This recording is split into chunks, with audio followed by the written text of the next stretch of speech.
बहुत बहुत शुक्रिया रऊफ इस पूरी जानकारी के लिए। तो एसएसएलसी के इम्तिहानात कर्नाटक में गदक के स्कूल में, सरकारी स्कूल में जो हिजाब ड्रेस का हिस्सा नहीं था, जिन बच्चियों ने ये इम्तिहान लिखा, वहाँ के 7 टीचरों को जो ड्यूटी पर मामूर थे उन्हें मुअत्तल कर दिया गया है। और आइए अब रुख करेंगे मालेगांव से। एक बड़ी खबर इस वक्त आपको दे दें धमाके को लेकर। जी हाँ, मालेगांव 2008 धमाका मामला, आज एक और गवाह मुनहरिफ।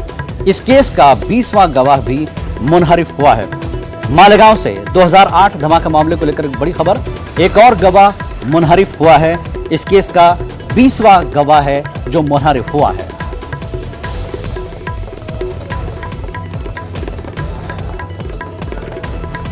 एक बार फिर आपको बता दें, मालेगांव 2008 मामला धमाके में एक और गवाह मुनहरिफ हुआ है और ये गवाह 20वां है जो मुनहरिफ हुआ है इस केस में।